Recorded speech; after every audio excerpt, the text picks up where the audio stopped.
I had a really interesting meeting with some prospective warrior teachers the other day.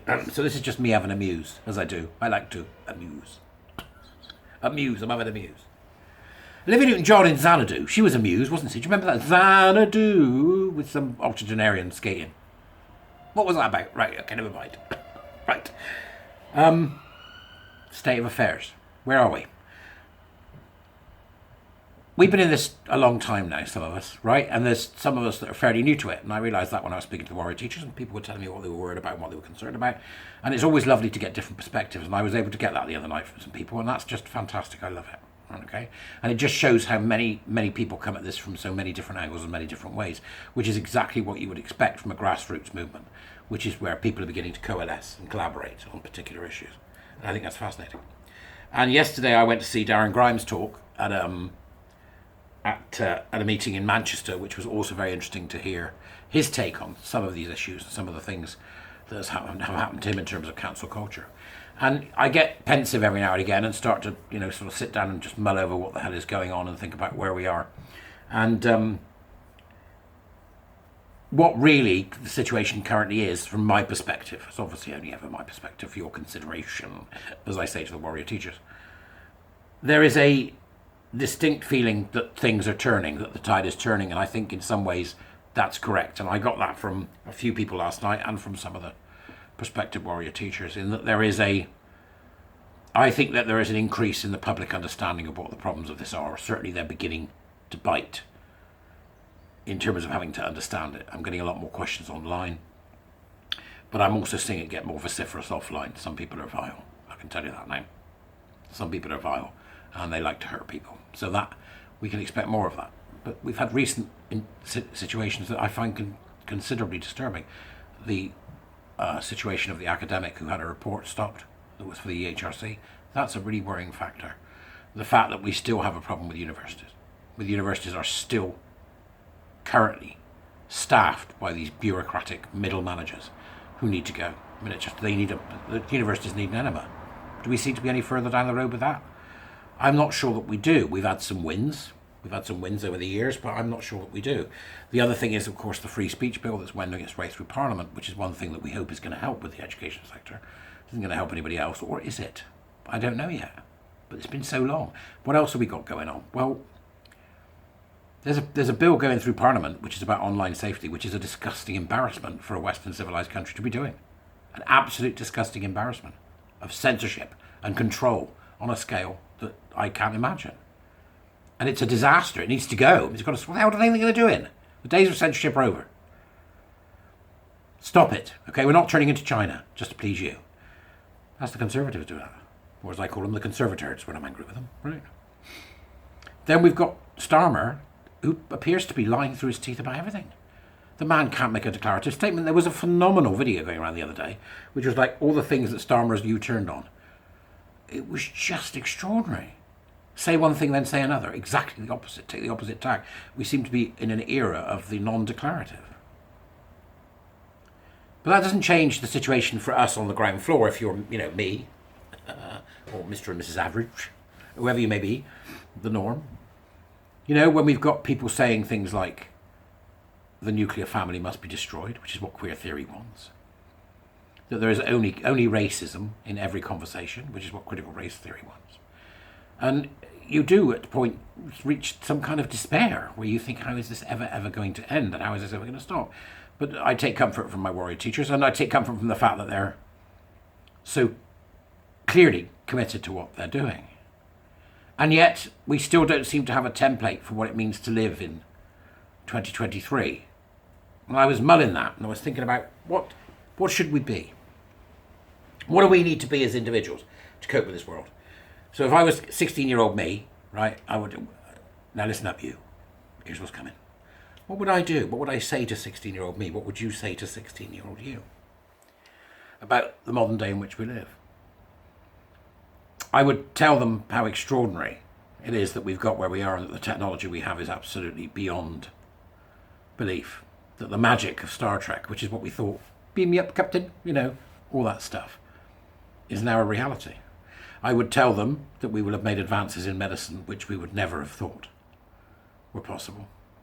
I would tell them that we have made advances in diplomacy that we never thought were possible. I would tell them that we have made advances in humanity that we never thought were possible, that we have lowered the birth rate, that less people are starving than ever, that there are more trees on the planet now than there were 300 years ago.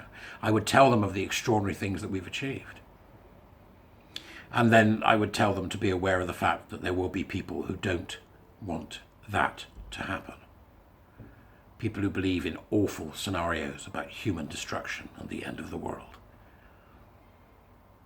People who believe that humans are a virus on the planet and need to be culled. I would tell them of the ridiculousness of people who believe they can be the opposite sex and the insanity of critical social justice, which means that everything is about oppression and power and everything must be constantly destroyed, rebuilt, and that there is never any point that we see any kind of progress. It must be destruction, which they see as progress. And I would also explain to young Barry that there is not an upward climb. This is not a climb. We're not going up all the time. It's a roller coaster, and sometimes we'll go down and sometimes we'll go back up again. That we need to understand nuance, the importance of nuance, of not taking anything at face value. Nothing. And I think that as we move forward as creatures like us, like people like you and me, okay, is we have to do a number of things. And the first thing that we have to do is we have to start being very selective about who we support. And by that I don't mean me, I mean, where are you shopping? Don't go to Wagamama, right? Don't go to Bud. This is important. I know it sounds silly. Bud lost billions off the back of that Mulvaney tosspot. Millions, billions, in fact. You have the power, the purchasing power. Don't go to them. Don't go to people that are in sway of this. Don't go to people who support Black Lives Matter. Don't go to people who support, mermaids or any of the Stonewall crap. Don't go to people that support any of that. In fact, I wouldn't go to people who don't actively rail against it. Don't go. Don't give them money. Don't support them. Don't pay for it. Tell them where to go. Tell them to take a hike. Make a phone call. Right. So we have to start being selective about who we support, who we actually support now. I think that's very important. Is that we're selective and we tell them when we're not going to. And that doesn't matter if it's a tiny pub or a massive conglomerate. You do it. Right? You do it. That's how you make the stand. I think that's one of the most important things. The second thing is podcasts. You've got to start listening to podcasts. Now, I know you guys listen to me wibble on, but there's some really good long-form podcasts out there about different things. The guys from Trigonometry, Clive on the Queen's Speech, but then there's ones that are more serious. They address particular topics. And I suggest that you should all be listening to podcasts, and it should be about stuff you know nothing about, just so you can keep your sanity. Go and learn about the breeding habits of the vole, right? Or exactly how tropical fruit is grown in Jamaica. Pick something you would never normally engage with. If you hate football, go and find a podcast about the history of football.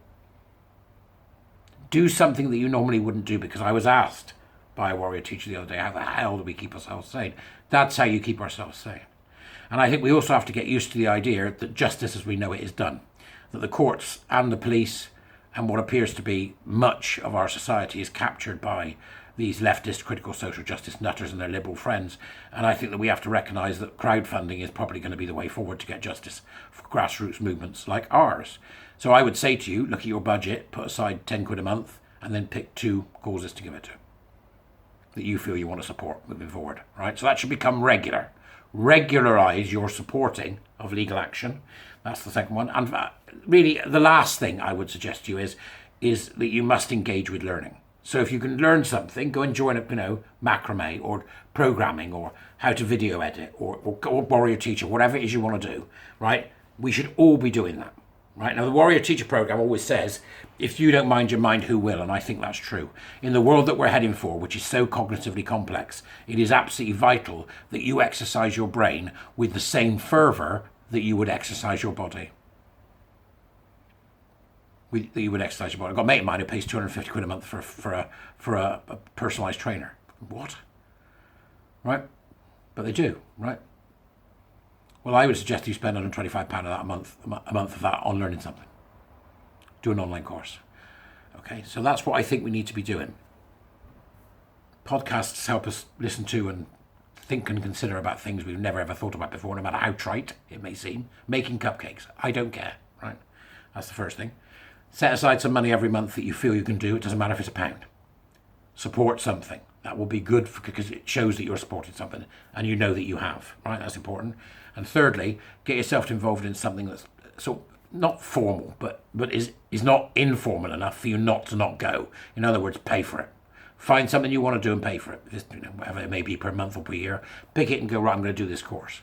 I think it's going to be really important that we're able to think clearly and critically as we move forward. I think it's going to be really important that we're able to engage with subjects that we might not necessarily be interested in. And I think it's going to be really important that we can tell stories to people about those subjects. And that's what the podcasts allow us to do, is to put together our own narratives. So yeah, strange times, we're not there yet. We still need to tell a better tale. And it's only you that can do it. And me. And everybody else, right? Which is fun, trying to put it together. But that's it. There's my musings. I've had a muse. I'm going to call this Muse 1. Maybe I'll muse again later. I may muse on Fridays. Anyway, great to talk to you. I'll see you later. Have a good day. Bye.